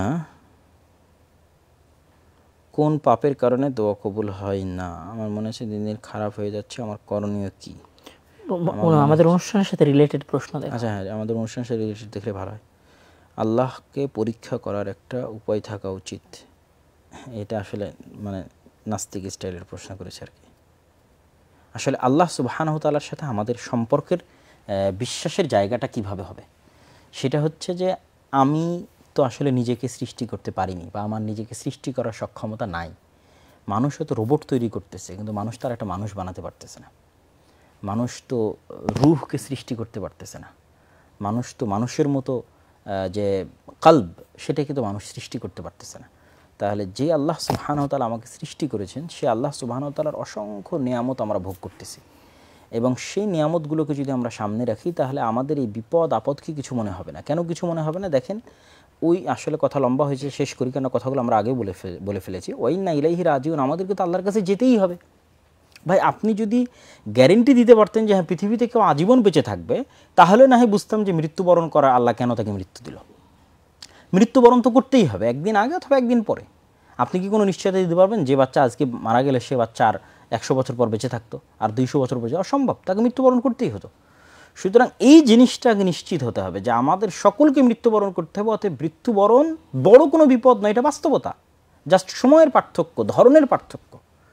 কেউ হয়তো অ্যাক্সিডেন্ট করে মারা যাচ্ছে, কেউ বমের আঘাতে মারা যাচ্ছে, কেউ এখানে বিমান ক্র্যাশে মারা যাচ্ছে, কেউ বাড়িতে পড়ে মারা যাচ্ছে, কেউ অসুখ বিসুখ হয়ে মারা যাচ্ছে, কেউ স্বাভাবিকভাবে মারা যাচ্ছে, কিন্তু মারা যাচ্ছে। সুতরাং এটা আপনাকে মেনে নেওয়ার পর আপনাকে প্রশ্ন করতে হবে যেটা আসলে বিপদ কিনা। তখন তো আসলে মনে হবে এটা কোনো বিপদই না। ভাই, মারা যেত, আমি একদিন আগে মারা গেলাম, এভাবে মারা গেলাম, এতটুকুই কষ্ট, একটা ছোট বাচ্চা মারা গেল। তো আমরা তো শুরুই করলাম যাকে রাসূল সাল্লাল্লাহু আলাইহি ওয়াসাল্লাম, যাকে আল্লাহ সুবহানাহু ওয়া তাআলা সবচেয়ে বেশি ভালোবাসতেন, তার বাচ্চা মারা গেছে, সেটা দিয়ে আমরা আমাদের আলোচনা শুরু করেছি। সুতরাং এটা নিয়ে আমি মনে করি যে ঈমানকে যদি আমরা শক্তিশালী না করতে পারি, তাকদীরের প্রতি বিশ্বাসকে যদি আমরা শক্তিশালী না করতে পারি, ওগুলো নিয়েও আমাদের আলাদা আলাদা পর্ব থাকা উচিত বা আলোচনা থাকা উচিত। তাহলে ওই জিনিসগুলো মানুষের কাছে আরও ক্লিয়ার হবে। তো আমরা আমাদের আজকের এই অনুষ্ঠান শেষের দিকে নিয়ে যাচ্ছি ইনশাআল্লাহ। এরপরেও যখন আপনাদের সামনে আমরা আসবো গল্পে কিছুক্ষণে, তখন আপনারা টপিক রিলেটেড প্রশ্ন করিয়েন, আমরা উত্তর দেবো ইনশাআল্লাহ। আর পরবর্তী কোনো অনুষ্ঠানে আব্দুর রহিম আপনাদের সাথে যুক্ত হবে ইনশাআল্লাহ। তো আমরা আল্লাহ সুবহানাহু ওয়া তাআলার নিকটে দোয়া করি যে বিপদগ্রস্ত যে শিশুরা আছে, যারা এখনও অসুস্থ অবস্থায় বার্ন নিচে কাতরাচ্ছে, আল্লাহ সুবহানাহু ওয়া তাআলা তাদের কষ্টকে লাঘব করে দিক, এবং তাদের জন্য যদি বেঁচে থাকা কল্যাণকর হয়, তাহলে আল্লাহ সুবহানাহু ওয়া তাআলা তাদেরকে দ্রুত আরোগ্য দান করুক। আর আমরা যারা পৃথিবীতে বেঁচে আছি, আসলে প্রত্যেকেই যেন আল্লাহ সুবহানাহু ওয়া তাআলা ঈমানের উপর মৃত্যু দান করে। তবে এখানে আরেকটা জিনিস আমি বলে রাখি যে দুনিয়াবি যত বাহ্যিক যত প্রোটেকশন আছে, তার বাইরেও একটা আসলে প্রোটেকশন থাকে, সেটা হচ্ছে জিকির এবং দোয়ার প্রোটেকশন। এটা আসলে সবসময় আমাদের নেওয়া উচিত। কেন বাংলাদেশের মতো জায়গায় আমি দেখেছি বাংলাদেশের জীবনের 1 সেকেন্ডেরও নিশ্চয়তা নেই। আমাদের শেখ মানসুর বলতেন, আমাদের বাংলাদেশের রাস্তা দেখে, শেখ মানসুর খালাপু, যে আগের দার্সে যারা আলোচনা করলাম, বাংলাদেশের রাস্তা এবং গাড়ি ঘোড়া দেখে বলতেন যে এখানে প্রতি সেকেন্ডে যে মানুষ বেঁচে আছে, এটাও আল্লাহর দয়া। এখানে তো প্রতি সেকেন্ডে মানুষ মারা উচিত, যেভাবে রাস্তাঘাটের অবস্থা, আর যেভাবে গাড়ি চলাচলের অবস্থা, আর যেভাবে রাস্তাঘাটে গরু, ছাগল, মহিষ, তারপরে যে মুরগি, তারপরে যে ধান শুকানো হচ্ছে, সাইকেল, অটোরিকশা, রিক্সা, গাড়ি, ট্রাক, মানে কত রকমের ভ্যারাইটিস কার্যক্রম এক রাস্তার উপর চলে, দোকান পাট, ফুটপাত, মানুষের দেখে, হ্যাঁ, উনি এগুলো দেখে বলতেছে যে এখানে প্রতি সেকেন্ডে যে মানুষ বেঁচে আছে, এটা আল্লাহর দয়া। বলছে বাঙালিদের উপর বিশেষ দয়ার কারণে এরা বেঁচে আছে। তো আমি যেটা চিন্তা করি যে আমরা আসলে সবসময় মৃত্যুর হুমকির মুখে আছি। তো এই মৃত্যুর হুমকির মোকাবেলায় দুনিয়াবি কোনো প্রোটেকশন আমাদের হাতে নাই। তো সেহেতু আমাদের প্রত্যেকের যে আধ্যাত্মিক প্রোটেকশন আছে, এটা নেওয়া উচিত। শুধু আপনি আপনার বাচ্চাকে স্কুলে পাঠানোর সময় আস্তাউদিকুমুল্লাহ যে দোয়া বলে বিদায় দিতে হয়, সে দোয়া বলে বিদায় দিলেন কিনা? আপনার বাচ্চা বাড়ি থেকে বের হওয়ার যে দোয়া বিসমিল্লাহি তাওয়াক্কালতু আলাল্লাহ, সেটা বলে বের হলো কিনা? গাড়িতে ওঠার সময় আল্লাহ সুবহানাহু ওয়া তাআলার জিকির করলো কিনা? ক্লাসে ঢোকার সময় আসসালামু আলাইকুম বলে প্রবেশ করলো কিনা? এগুলো হচ্ছে আধ্যাত্মিক প্রোটেকশন। এই প্রোটেকশনগুলো জোরদার করুন, কেননা বাংলাদেশে বাহ্যিক প্রোটেকশনের কোনো রাস্তা নাই। শুধু আধ্যাত্মিক প্রোটেকশন আসলে জাস্ট প্রোটেকশনের জন্য নয়, বরং আমি বলবো যে আসলে যেহেতু এখানে জীবন মানের কোনো নিরাপত্তা নাই, তখন এখানে আল্লাহর কাছে ঈমান নিয়ে যাওয়াটাই চ্যালেঞ্জিং বিষয়। তো জিকিরের উপরে থাকলে অন্তত এতটুকু প্রশান্তি পাওয়া যাবে যে আমি ঈমানের সাথে আমার রবের কাছে গেছি। হ্যাঁ, এই যে আমার সন্তানটা ঈমানের সহিত আমার রবের কাছে গেছে। এই জীবনে সে হয়তো কষ্ট সহ্য করেছে, কিন্তু আমি এতটুকু নিশ্চিত সে ভালো ছিল, যেহেতু যেতেই হচ্ছে। ঈমান এবং আখলাক, যেহেতু আমাদের এই দেশে জীবনের কোনো গ্যারান্টি নাই, অবশ্যই ঈমান এবং আখলাকের দিক থেকে অন্তত সে ভালো ছিল। আল্লাহ তাআলা যেন অন্তত তার ঈমানের জন্য তাকে জান্নাতে দিয়ে দেয়। এখন সে মারাও গেল, আবার তার ঈমানও ঠিক থাকলো না, তাহলে তো আসলে এইগুলো হারালাম, ওইগুলো হারালাম। তো এখানে একটা মজার কথা বলি যে বাংলাদেশের খাবারের মধ্যে যে ভেজাল, তো আমি মাঝে মধ্যে এটা চেষ্টা করি যে বিসমিল্লাহি লা ইয়াদুররু মা ইসমিহি শাইউন ফিল আরদি ওয়ালা ফিস সামাইল আলিম, যে হে আল্লাহ, আমি আপনার নামে শুরু করতেছি, যার নাম দিয়ে শুরু করলে কোনো পৃথিবীতে কেউ কিছু ক্ষতি করতে পারবে না। তা আমাদের এই দেশে বাহ্যিকভাবে বেঁচে থাকার আসলে কোনো মাধ্যম নাই।